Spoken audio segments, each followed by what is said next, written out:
So I've spoken about this at length before, but we'll talk again about cognitive dissonance and confirmation bias. So definitely hit that 2x speed button if my cadence is too slow, and I'll give you all of the information, speaking as fast as Tim Pool, in half the time. Okay?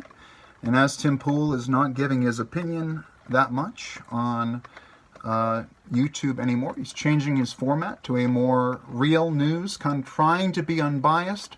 Well, you can get my biased opinion here, but I do try to at least present as many sides of every debate as I can.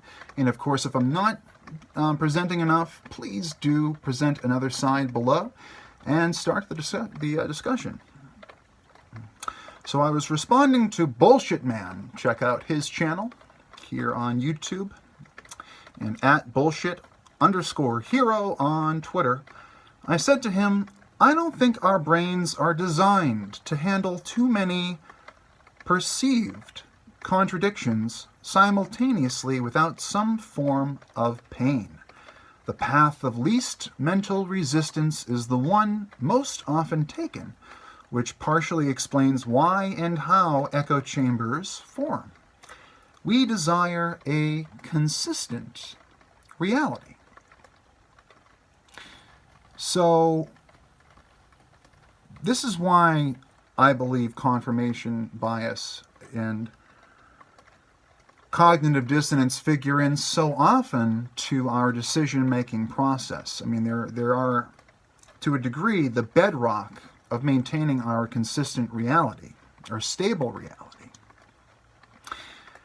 So I think it hurts to hear too many contradictions. It just shuts the brain. The brain starts to shut down and say, look.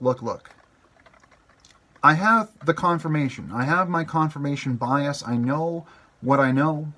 And now that you're trying to stack contradictions and throwing too much information at me at once, I'm becoming a little bit confused, and what is true and what isn't is starting to blur. And I really need some time to look into all the stuff you're throwing at me. So that's one reason for cognitive dissonance. Bouncing off things that just don't make sense at the time. So the path of least mental resistance is the one most often taken. We don't want to be constantly challenged. Like a little challenge is good, especially when we're in a mode of information seeking and having debates, and we really want to understand and become more empathetic to others and look at their positions and their perspectives and develop a more well-rounded worldview. Of course, we want to do that. But largely, it is more comfortable to stay within an echo chamber. A consistent reality where up is always up, down is always down, in the comment section where you can leave one. You know, right is right when I'm recording, but it's left and right. They are always the same. That makes reality easier to navigate when you know what's left and what's right. So I do believe it causes a little bit of pain, and confirmation helps, and cognitive dissonance protects us from getting too confused and developing a weird sense of psychosis at times. It gives us time to really assess things a little more closely. Now, I am not, of course, as you might have guessed, a trained psychologist, but I have looked at this and I am studying it in my spare time. And I think that it does cause a little bit of pain, which we naturally, through our cognitive dissonance, try to ward off. Okay, so what I recommend is, if you're trying to exorcise your cognitive dissonance, you want to exercise your cognitive dissonance. Challenge yourself. Step out of your echo chamber and realize that, as Scott Adams says, there are two, put one finger up, there's one movie, no, there's two movies on one screen.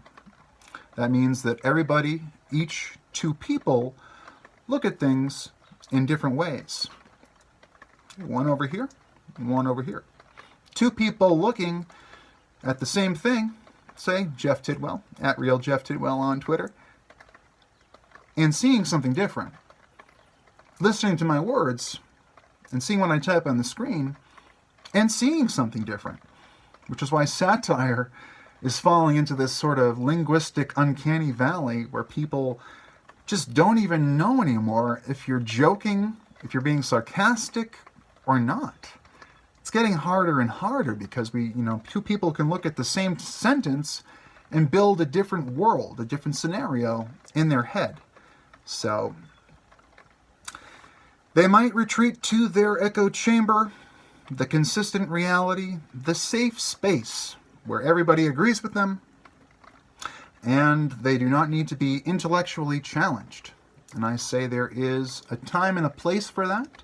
It's good to have a place to retreat to, but I don't recommend living in an echo chamber. I support a pro-information approach to life. More speech kills hate speech, and so on and so forth.